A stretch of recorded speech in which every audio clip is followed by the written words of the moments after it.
Olá, sejam bem-vindos a mais um episódio dos 5 perguntas para o CFO da Assets. Hoje recebemos o Luciano Alves, o CFO da Companhia Brasileira de Alumínio, CBA. Formado em Engenharia Industrial pela Universidade de São Paulo, Luciano possui uma pós-graduação em Administração de Empresas pela FGV e uma especialização em Desenvolvimento de Pessoas e Administração de Empresas pela Harvard Business School, nos Estados Unidos.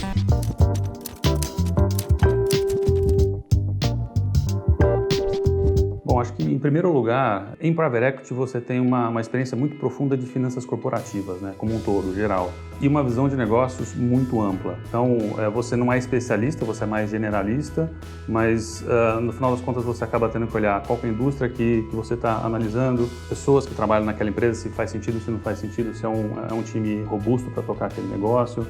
Você tem potenciais investimentos ou reduções de custos que podem acontecer. Você olha a parte comercial, você olha a parte de operações, enfim, você acaba tendo uma visão bem mais ampla do negócio do que meramente financeira, apesar de você ter todo um desenvolvimento em finanças corporativas. E isso depois, trazido para dentro de um ambiente de uma empresa industrial ou uma empresa não financeira, te coloca numa posição diferenciada em relação à maior parte das pessoas que têm carreiras mais especialistas, né? É natural que isso aconteça dentro de uma empresa, e você também esteja mais apto a ser colocado para resolver problemas mais complexos dentro da organização que você está e, eventualmente, no futuro, assumir uma cadeira de diretoria ou algo mais do negócio como um todo e não especificamente de uma das áreas da empresa.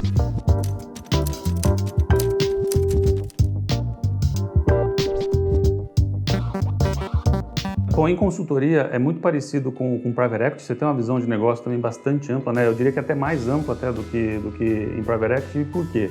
Numa consultoria de gestão estratégica, você tem acesso a diversas áreas, então às vezes você está fazendo um projeto na área financeira com capital de giro, numa outra semana ou no outro mês você vai estar fazendo um projeto de reestruturação organizacional junto com a área de recursos humanos, numa outra semana você vai estar fazendo um projeto de sourcing com a área de suprimentos, enfim, às vezes um projeto de estratégia, e você acaba trabalhando em projetos diferentes, em soluções diferentes, em empresas diferentes, setores diferentes, então você tem uma experiência bastante diversificada. E aqui a transição para uma empresa ela é interessante porque você sai de um perfil bastante generalista quando você é consultor para um perfil mais especialista. Mesmo que você assuma uma função de gestão dentro da empresa, ainda assim você é um gestor de uma área financeira, gestor de uma área de suprimentos ou de uma área de recursos humanos, então você, no final das contas, tem uma função mais especialista. Mas é interessante a transição porque, pelo fato de você, na consultoria, ter trabalhado com tudo isso, você adquiriu uma bagagem de como atacar os problemas ou endereçar os desafios que você tem no dia a dia, então isso te ajuda muito também como bagagem para atuar na empresa. Você traz uma metodologia, uma série de metodologias super interessantes, seja para os casos específicos onde você já trabalhou, mas às vezes até um mindset de como que você se prepara para iniciar um projeto, ou atacar um problema, ou resolver algo do dia a dia, que também ajuda muito no dia a dia do trabalho. Então, eu diria que esses são os aspectos mais técnicos desta transição. Tem um aspecto mais humano, mais de pessoas, mas as consultorias elas têm uma trilha de carreira muito bem delineada, né? Então você tem uma escadinha ali que você vai seguindo, claro, tem consultorias maiores que você acaba conseguindo migrar para áreas diferentes ou funções diferentes, mas ainda assim tem uma certa escadinha. Nas empresas também, nas empresas você tem planos de carreira, você tem um crescimento mais ou menos natural para seguir em várias áreas, mas você abre o seu leque muito mais do que numa consultoria. Para a consultoria você vai evoluir como um consultor até virar um sócio de uma consultoria. Na empresa, claro, você também vai evoluir até você atingir os níveis mais altos da organização, mas você pode migrar de uma área financeira para uma área de suprimentos, para uma área de recursos humanos, para uma área, enfim, você acaba ampliando o seu horizonte e você, se tem essa vontade ou se você quer mudar de função de carreira, acaba sendo interessante.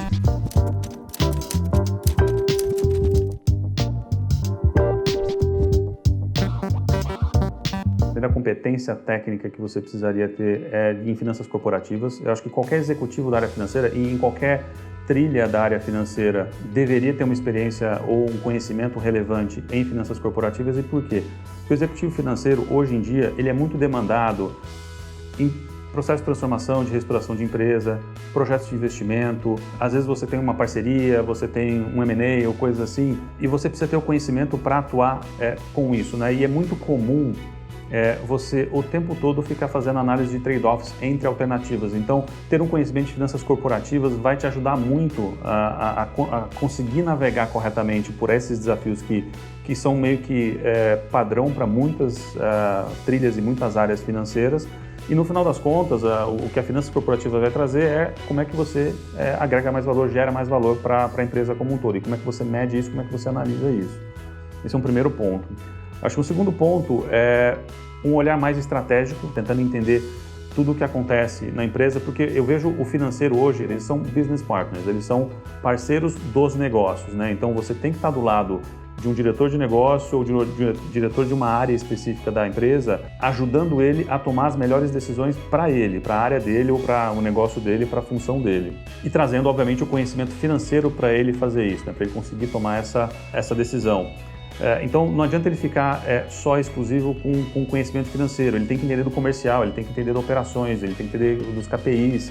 É claro que isso você não espera que a pessoa chegue pronta com tudo isso, ela vai se desenvolver ao longo do tempo nisso, mas ela tem que ter um interesse para aprender e para se desenvolver nisso e não ficar exclusivamente focada nos aspectos financeiros. E um terceiro ponto, e esse acho que é o que é mais negligenciado hoje em dia nos executivos financeiros e que eu aprendi a dar muito valor nos últimos anos, que é a parte de análise de risco.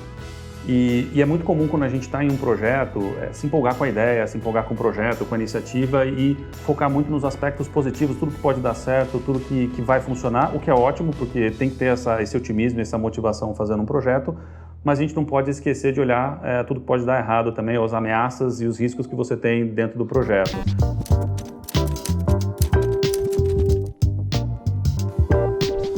Um primeiro ponto seria que, naturalmente, o CFO tem que ser o guardião dos números e da geração de valor da empresa. Então, o segundo, que é meio natural e que eu acho que também evoluiu muito nos CFOs nos últimos, 15, 20 anos, é uma visão mais estratégica. Então, o CFO não é mais uma figura meramente especialista na função de finanças e alguém que vai cuidar muito bem do caixa e dos números. Tem que ser um parceiro do CEO, tem que ser um parceiro do conselho de administração na discussão da estratégia, para ver que caminhos que a empresa vai tomar, que mercados que seria mais atrativo e, obviamente, fazendo um link entre o futuro, a estratégia, todos os planos que a empresa tem e os números, e como é que isso se traduz em geração de valor, em retorno para o acionista ou qualquer métrica que a empresa tenha.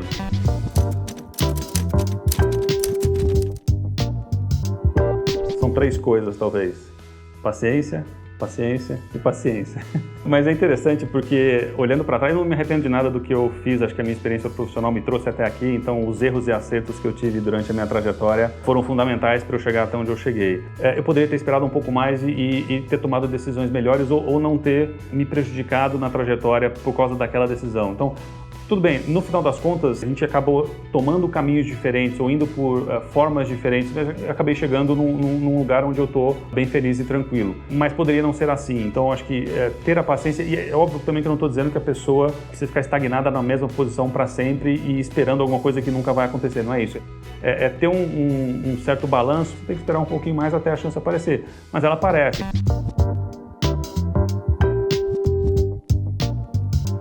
É interessante, eu não sei se é dessa pessoa, eu acho que tá?